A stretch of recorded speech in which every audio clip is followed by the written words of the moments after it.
2 अक्टूबर 2024 सर्वपितृ अमावस्या के दिन एक गुरुजी ने कपूर वाला उपाय करने को कहा है। वह उपाय वीडियो में आपको करके दिखाया जा रहा है।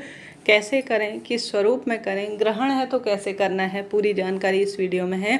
ध्यान से सुनिएगा, अंत तक बने रहिएगा। जैसे कि आप सभी जानते होंगे, यह दिन एक चमत्कारी दिन है और कहा जाता है सर्वपितृ अमावस्या के दिन हमारे पितृदेवता अपने लोक की ओर गमन करते हैं। 16 श्राद्ध का अंतिम दिन होता है। किसी कारण से अगर आप सभी विशेष तौर पर इन 16 दिनों में कुछ भी नहीं कर पाए हैं तो नवरात्रि से पहले दिन का जो अपने आप में अमावस्या का दिन है वह एक तरह से चमत्कार है। इस दिन की महत्वता शास्त्रों में अद्भुत कही गई है। तो इस दिन जो एक कपूर का उपाय करना है वह किसको करना है, जैसे घर का एक सदस्य है, कोई महिला कर ले तो बहुत अच्छा है, क्योंकि महिला कोई पूजा पाठ करती है तो उसका फल पूरा परिवार प्राप्त करता है। हालांकि पुरुष जन भी करते हैं, कोई लड़के वगैरह भी, लड़कियां भी, कोई भी परिवार का बस एक सदस्य करना है, सभी को यह कार्य नहीं करना है। अब आप सभी को इस दिन के उपाय के लिए शाम का समय चुनना है, दिन भर रात्रि में नहीं, शाम को यह उपाय ज़्यादा फल देने वाला होता है। अब आप सभी को इस दिन अपने आप में सरल सा उपाय करने के लिए कपूर ले लेना है। कपूर के कितने टुकड़े, 2 ले सकते हैं, 4 ले सकते हैं, 6 कपूर ले सकते हैं, जितने भी आपकी इच्छा है उतने कपूर ले लीजिए। ऐसी कोई विशेष प्राथमिकता नहीं है कि बिल्कुल एक ही कपूर लेना है, ऐसा नहीं है। अब आपको लेने हैं चावल। चावल किस में लेंगे, प्लास्टिक की कटोरी में सही नहीं है। आप सभी जो है कागज़ की कटोरी में भी कहीं ना कहीं उड़ने बिखरने का डर रहता है, तो आप सभी विशेष तौर पर स्टील की कटोरी लीजिएगा। अब इसे घर के बिल्कुल बाहर जो है नहीं रखना है, क्योंकि बिल्कुल बाहर रखेंगे तो वहाँ से कोई भी चिड़िया या कोई कबूतर या आते जाते कोई भी जो है श्वान, कुत्ता इत्यादि भी इसे गिरा सकता है या कोई भी इसे ले जाएगा, तो ज़्यादा ठीक नहीं रहेगा। तो आप सभी को यह कटोरी जो है, जिसमें आप सभी को पहले तो चावल भर ले हैं, उसके ऊपर से आपको रखना है एक कपूर का टुकड़ा। ठीक है, कपूर का टुकड़ा जैसा मैंने बताया ज़्यादा रख सकते हैं। अब इस कटोरी को आप चाहें तो अपने घर में भी घुमा सकते हैं पूरी तरफ से। अब इसे दाहिनी ओर रखना है या बाईं ओर, यह भी आपके प्रश्न आते हैं। देखिए, कोई भी पूजा पाठ हो उसमें कोई भी काम दाहिनी तरफ रखे जाते हैं तो ज़्यादा शुभ माना जाता है। तो नवरात्रि शुरू हो जाएगी 3 तारीख से और 2 तारीख की रात को आपको यह कार्य करना है। अब पहले कपूर जलाना है या बाद में, यह भी प्रश्न आते हैं। तो कपूर तो आपको जो है शाम को जलाने ना ज़्यादा शुभ होगा, क्योंकि शाम को कोई भी पूजा आरती शुभ मानी जाती है। तो प्रदोष काल में या देर रात्रि तक आपको इस कपूर को जला देना है। अपनी माचिस इत्यादि से कपूर जला लीजिए, पितृदेवताओं का स्मरण कर लीजिए, श्री शिवाय नमस्तुभ्यं मंत्र का जाप करते हुए इस दीपक को आपको अच्छी तरह से जला लेना है, प्रज्वलित कर लेना है। उसके बाद जो है पूरी रात इसको छोड़ देना है, ऐसे के ऐसे, कोई दिक्कत की बात नहीं है। 2 तारीख को आप सभी को विशेष तौर पर इसे रखना है और 3 तारीख की सुबह, नवरात्रि की प्रथम सुबह होगी, स्नान कर लीजिए, ध्यान इत्यादि जो भी आपके पूजा पाठ का कार्य है वह कर लीजिए। लाल सुंदर कपड़े पहन लीजिए, घर की अच्छी तरह से साज सज्जा कर लीजिए। माता रानी आएंगी और कष्ट मिटा देंगी, इस प्रार्थना के साथ। अब उस कटोरी को आप सभी ने जिसमें कपूर जला रखा है उसे किस स्थान पर छोड़ना है, किसी भी दिव्य स्थान पर। अब दिव्य स्थान जैसे आप जो है पीपल का पेड़ हो गया, क्योंकि वहाँ पितृदेवता आते हैं और साथ ही सभी देवी देवताओं का भी वास है, तो आप पीपल पेड़ सबसे अच्छा है। बड़ के पेड़ के नीचे छोड़ सकते हैं। बेलपत्र का वृक्ष है तो वहाँ पर भी छोड़कर आ सकते हैं, या कोई अन्य दिव्य वृक्ष है जो आपके आसपास है, या जहाँ पर चिड़िया कबूतर ज़्यादा आते हैं, वन्य जीव जंतु ज़्यादा आते हैं, वहाँ पर आपको इसे छोड़कर आ जाना है। अब इसमें सावधानी यह रखनी है कि चावल अच्छी अवस्था में होने चाहिए, परिपूर्ण चावल हो, इस बात का ध्यान रखें, टूटे फूटे खंडित चावल ना हो। कपूर को आपको अच्छी तरह से जला लेना है, इस बात का भी ध्यान रखना है, पूरी तरह से सुलगा लेना है। थोड़ा बहुत बच जाता है तो कोई दिक्कत नहीं।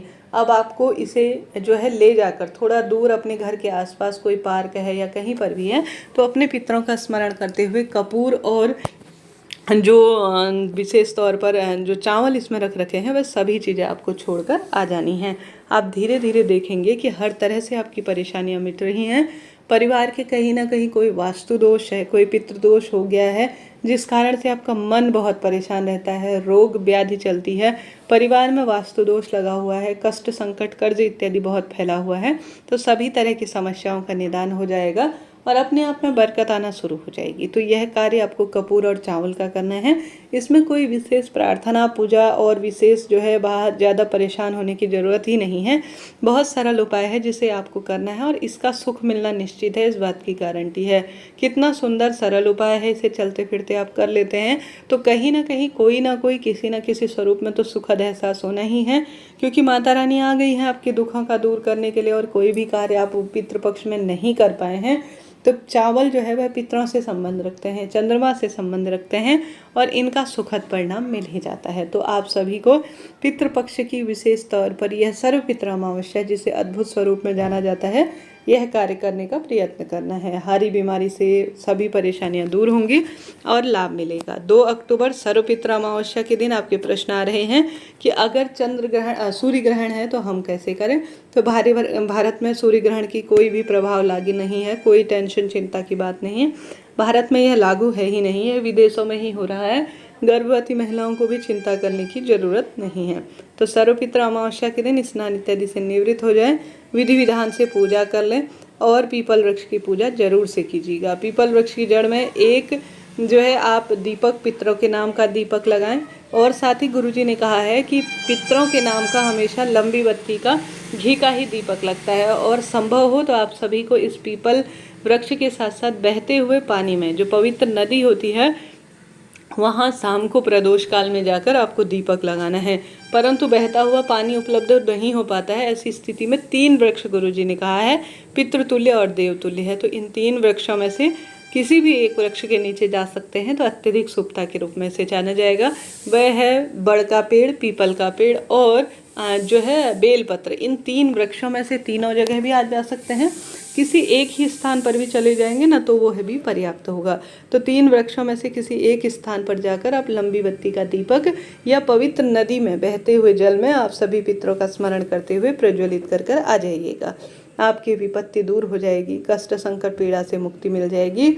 और सर्वपितृ अमावस्या में आपको प्रयास करना है कि अगर आप अन्न का दान करें, ब्राह्मण देवता को भोजन करवा सकते हैं, या अन्न के दान के साथ साथ जल का दान करते हैं, या विशेष तौर पर सर्वपितृ अमावस्या के दिन कोई ना कोई श्रेष्ठ उपाय जिसे चलते फिरते आप करते हैं तो अत्यधिक शुभता के रूप में से देखा जाता है। साथ ही सर्वपितृ अमावस्या के दिन आपको कोशिश करनी है कि आप ज़्यादा से ज़्यादा अपने घर के दरवाजे पर जल का छिड़काव करें। साथ ही घर के दोनों तरफ आप सभी एक एक चुटकी आटा डालें, यह बहुत सुखद परिणाम देने वाला होता है। साथ के साथ सर्वपितृ अमावस्या के दिन अगर 16 दिनों के श्राद्ध में आप कुछ भी नहीं कर सके तो 1 लोटा जल लीजिए, उससे 27 बार श्री शिवाय नमस्तुभ्यम मंत्र का 27 बार जाप करते हुए 1 लोटे जल से शिवलिंग पर 27 बार जल चढ़ाइएगा। इससे कहा जाता है पितृ प्रसन्न होते हैं, रोग कष्ट संकट पीड़ा से मुक्ति मिलती है और साथ ही पितरों को यह 27 बार जल प्राप्त हो जाता है। तो पितृपक्ष की सुंदर अमावस्या है जो कि साल की सबसे बड़ी अमावस्या मानी जाती है, सर्वपितृ अमावस्या। तो शिवलिंग पर आप 27 बार 1 ही लोटे से जल चढ़ाएं, दरवाजे पर दीपक लगाएं, पीपल वृक्ष की जड़ में दीपक लगाएं। जितना संभव हो अन्न का दान, जल का दान करने का प्रयत्न करें, भाग्य बदल जाएगा, रोग कष्ट संकट पीड़ा से मुक्ति मिलना शुरू हो जाएगी। इस दिन अपनी घर की रसोई में भी आप लंबी बत्ती का दीपक लगा सकते हैं। तो सर्वपितृ अमावस्या के दिन इतने सारे उपाय हैं जो किए जा सकते हैं। हर हर शंभु, नमामि शंभु।